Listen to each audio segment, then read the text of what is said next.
How to reform our maritime sector.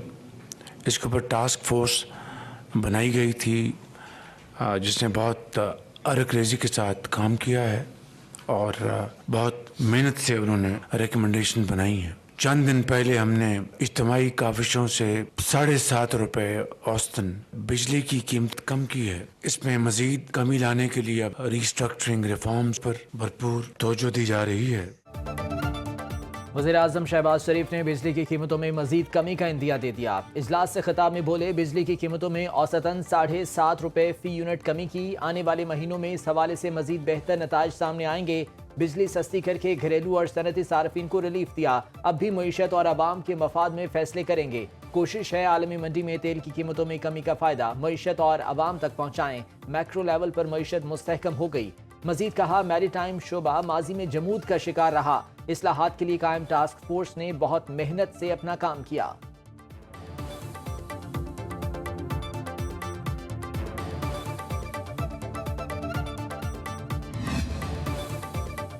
अमरीकी वज़ीर ख़ारजा Marco Rubio का नायब वज़ीर आज़म इसहाक डार से टेलीफोनिक राबता। तर्जुमान दफ्तर ख़ारजा के मुताबिक दो तरफा ताल्लुकात, इलाक़ाई सलामती और मुआशी ताउन पर तबादला ख्याल किया गया। इसहाक डार ने कहा, अमरीका के साथ अपनी शराकत दारी को मजीद मुस्तहकम करना चाहते हैं। अमरीकी वज़ीर ख़ारजा ने पाकिस्तान के साथ मादनियात, तिजारत और मुख्तलिफ शोबों में सरमायाकारी में ताउन की ख्वाहिश का इजहार किया। मार्क रूबियो ने कहा, पाक अमरीका मुआशी ताउन मुस्तकबिल के ताल्लुकात के लिए अहम है। दहशतगर्दी के खिलाफ पाकिस्तान की काविशों को सराहा।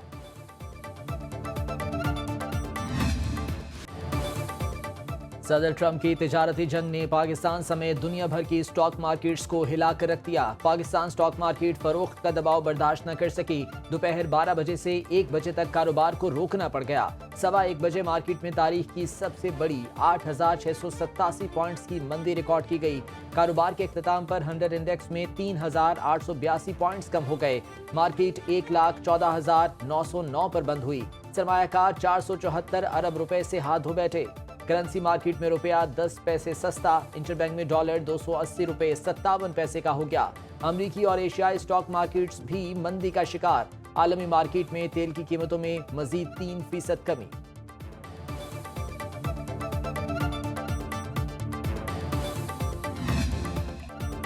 ट्रंप ने टैरिफ निफाज से स्टॉक मार्केट्स में गिरावट को दवा करार दे दिया। कहते हैं ये दवाई है और किसी चीज को दुरुस्त करने के लिए दवा लेना पड़ती है। जानबूझकर स्टॉक मार्केट में उतार चढ़ाव पैदा नहीं किया। डोनाल्ड ट्रंप की वाशिंगटन में मीडिया से गुफ्तगू, बोले, टैरिफ से अरबों डॉलर अमेरिका ला रहा है। पिछली बेवकूफ अमेरिकी क़यादत को दुनिया ने बुरी तरह इस्तेमाल किया। चीन के साथ तिजारती खसारा हल किए बगैर मुज़ाकरात नहीं हो सकते। यूरोपीय और एशियाई ममालिक की ख्वाहिश पर हम टैरिफ को अदा नहीं करेंगे। ऐसा तभी हो सकेगा जब वो सालाना बुनियादों पर अमेरिका को बहुत बड़ी रकम दे।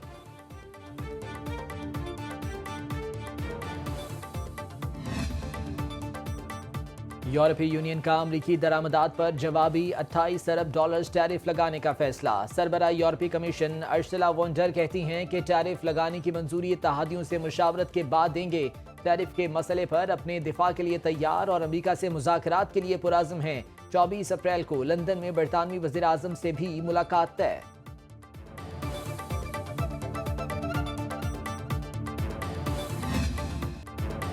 दो रोज़ा दौरे पाकिस्तान मिनरल इन्वेस्टमेंट फोरम 2025 कल से शुरू होगा।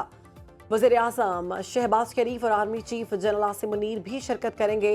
फोरम का मकसद मादनी शोबे में सरमायाकारी का फ़रोग़ है। फोरम में अहम गैर मुल्की शख्सियात, वफाकी वज़रा, सेक्रेटरीज, आला सतह के एग्जेक्टिव्स और नुमाया मीडिया शख्सियात शरीक होंगी। आला सतह का अमरीकी वफ़द एरिक मायर की सरबराही में इन्वेस्टमेंट फोरम में शिरकत करेगा। सऊदी अरब, चीन और दीगर ममालिक से गैर मुल्की सरमायाकारों की इस्लामाबाद आमद का सिलसिला जारी है।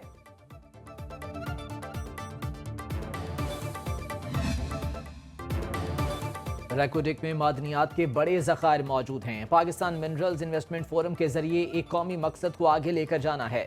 वफाकी वज़ीर पेट्रोलियम अली परवेज मलिक और MD OGDCL की न्यूज़ कॉन्फ्रेंस। अली परवेज बोले, फोरम में बाज़ ज़खायर की दरियाफ्त का ऐलान भी होगा। पाकिस्तान में माइनिंग को आगे लेकर जाना है। फोरम का मकसद पाकिस्तान में मिनरल्स के शोबे में सरमायाकारी को बढ़ाना है। 300 के करीब गैर मुल्की मेहमान शिरकत करेंगे।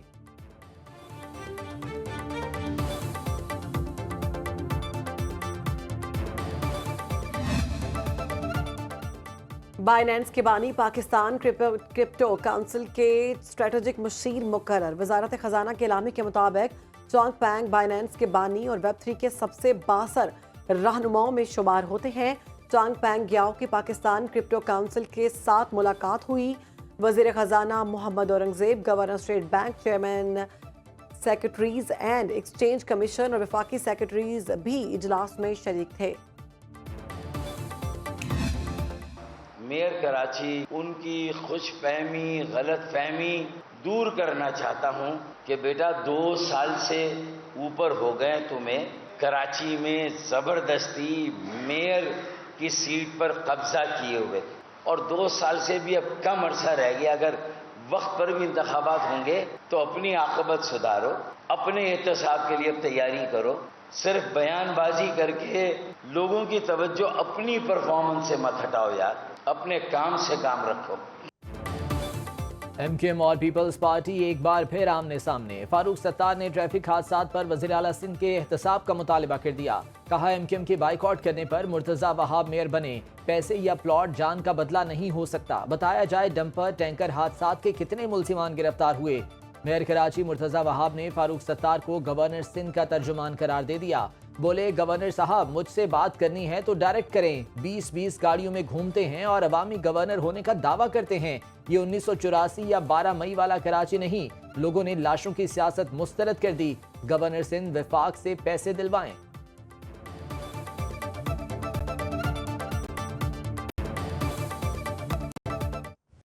मुकदमा मैं वफाक के नुमाइंदे के साथ लड़ रहा हूँ। वो गवर्नर साहब जो अपने आप को वफाक का नुमाइंदा कहते हैं, आज उनके तर्जुमान ने एक कॉन्फ्रेंस की। फारूक सत्तार साहब, ये 1988 का कराची नहीं है। वो कराची जहाँ पर बोरीबंद लाशों का उरूज था, हत्तों में सियासत की जाती थी या हड़ताल की जाती थी, ये वो कराची नहीं है। मैं कह रहा हूँ मैं बाख्तियार हूँ, इसीलिए तो मैं यहाँ खड़ा हूँ। मुझे बात करनी होगी तो मैं सत्य ममलिकत से करूँगा। ये छोटा भाई एडवांटेज इसलिए लेता है कि मेरा ज़ाती वकील है। मैं डायरेक्टली उनकी जवाब देने का ना पाबंद हूँ और ना मैं दूँगा। फारूक सत्तार को ये कहे कि वो मेरे तर्जुमान हैं तो फिर मैं कहता हूँ कि मुर्तज़ा वहाब की सियासी तरबियत नहीं हुई। कराची लंबी प्रेस कॉन्फ्रेंस करने के बजाय कुछ काम भी कर लें। मेरी प्रोटोकॉल की गाड़ियों पर नजर रखना बंद कर दें। गवर्नर सिंध कामरान टसौरी का कराची को जवाब। मीडिया से गुफ्तगू बोले मुर्तजा वहाब मेरे साथी वकील हैं, पढ़े लिखे होने के बावजूद छोटी बातें करते हैं, उनकी किसी बात का जवाब नहीं दूंगा। आईनी तौर पर सदर मुल्कत को जवाब दूं। गवर्नर ने कहा डंपर टैंकर की टक्कर से कराची के शहरी मारे जा रहे हैं, ये ट्रैफिक गर्दी है। गवर्नर का ये कहना अफसोसनाक है कि गवर्नर मौत पर प्लॉट बांट रहे हैं। प्लॉट किसी की मौत का मुआवजा नहीं। जाती हैसियत में किसी को प्लॉट दिया, क्या गलत किया? मेरा मकसद लवाहिकी के जख्मों पर मरहम रखना है। गवर्नर सिंध का वज़ीर आज़म को खत। कराची की तरक्की के लिए 100 अरब रुपए मांग लिए। मेयर कराची मुर्तजा वहाब की दरख्वास्त पर गवर्नर सिंध कामरान टसौरी ने खत लिखा। गवर्नर ने मेयर कराची की जानिब से मंसूबों की फहरिस्त भी वज़ीर आज़म को इरसाल की। कहा विफाकी मंसूबों की तफसीलात ताहाल मौसूल नहीं हुई। कराची के तरक्याती मंसूबों के लिए ग्रांट नागुज़ीर है। कराची के शहरी मसाइल हल करना कौमी तरक्की के लिए ज़रूरी है। विफाकी हुकूमत कराची की तरक्की के लिए किरदार अदा करे।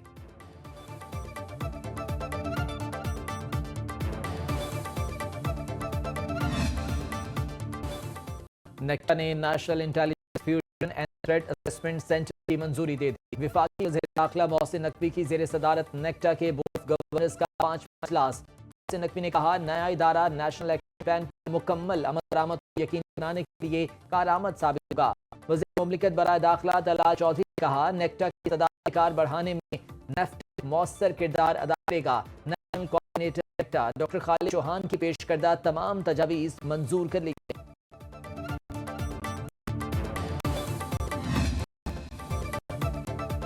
स्पीकर आया सादिक की ज़ेर सदारत कौमी असम्बली का इजलास। Army chief general Asim Munir की वालिदा और दहशतगर्दी के वाक़यात में शहीद होने वाले अफराद के लिए फातिहा ख़्वानी की गई।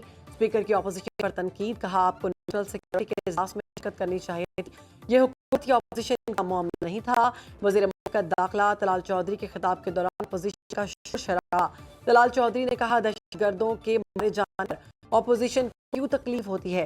800 अरब के फंड देने के बावजूद खैबर पख्तूनख्वा में सेफ सिटी मंसूबा और सिटी का महकमा नहीं बन सका। सबको पता है दहशतगर्दों को कौन लाया वापस। दहशतगर्द मारे जाते हैं तो इनको क्या तकलीफ है सर? होती है तकलीफ। क्या तकलीफ है सर?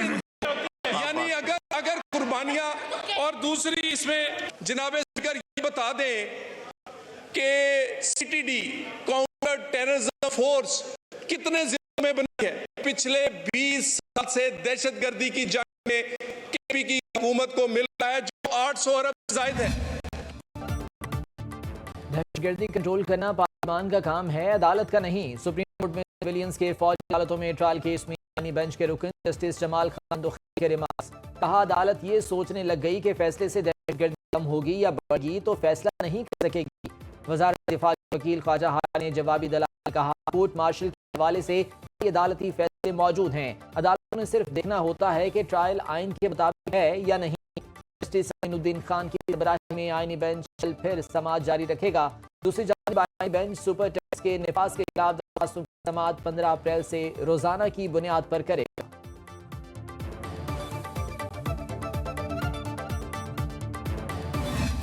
अली अमीन ने किसी और नजर में कहा है और वो भी नहीं कहना चाहिए था, वो अलग से देखेंगे, उसका इशू नहीं है। लेकिन खान साहब ने जो उनको टिकट नहीं दिया था और वो खुद उनको मालूम है कि मुलाकात भी थी, खान साहब ने कहा था कि मेरा फैसला था और मैं करना चाह रहा था। द रीजन क्या था कि आप मरकज में आए हमारे साथ, मरकज में पाकिस्तान तहरीक इंसाफ बैरिस्टर गौहर पार्टी में इख्तलाफात को दूर करने के लिए मुतहरक। वज़ीर आला खैबर पख्तूनख्वा अली अमीन गंडापुर से राबता। बैरिस्टर गौहर कहते हैं वफाक में जैसे सीनियर रहनुमाओं की जरूरत थी, इसलिए उन्हें सूबाई असम्बली का टिकट नहीं दिया। अली अमीन गंडापुर की पार्टी रहनुमाओं का मामला अलग से देखेंगे। अली अमीन ने बैरिस्टर गौहर से कहा, बानी से जो कहना चाहते हैं कहें, कोई मसला नहीं। बैरिस्टर गौहर आतिफ खान और शाम तरकई को जरगे के हवाले से तमाद मिलेंगे।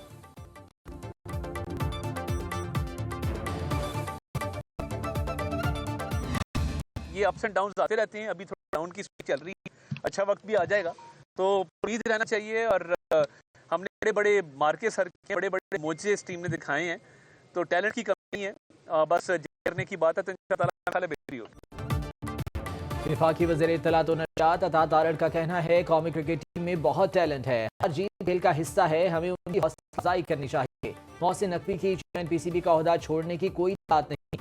इस्लामाबाद में मीडिया से गुफ्तगू में बोले, डिपार्टमेंटल स्पोर्ट्स टीमें खत्म करने का बहुत नुकसान हुआ, बहुत से बासलाहियत खिलाड़ी रोजगार से महरूम हुए। हम डिपार्टमेंटल स्पोर्ट्स की बहाली के लिए काम कर रहे हैं। खेलों और सियासत को अलग रखना चाहिए। खेलों की सरगर्मियों का फरोग खुश आइंद है, खेलों के फरोग के लिए सबको किरदार अदा करना चाहिए।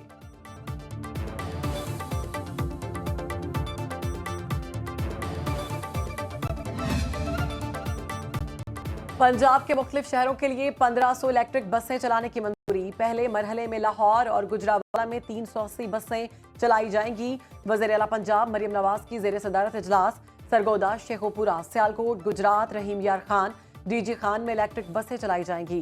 फैसलाबाद में ऑरेंज और रेड बस सर्विस शुरू की जाएगी।